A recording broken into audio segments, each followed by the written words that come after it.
শক্তি নাই যদি আমরা ঐক্যবদ্ধ থাকি, এমন কোন শক্তি নাই আমাদের গায়ে টোকা দেয়।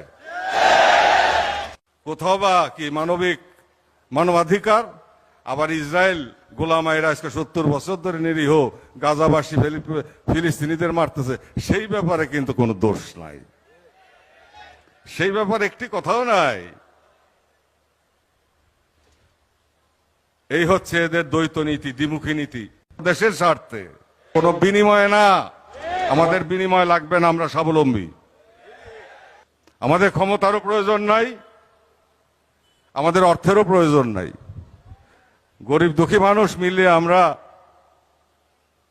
যথেষ্ট শক্তিশালী ইনশাআল্লাহ, তবে আরো শক্তিশালী হতে হবে।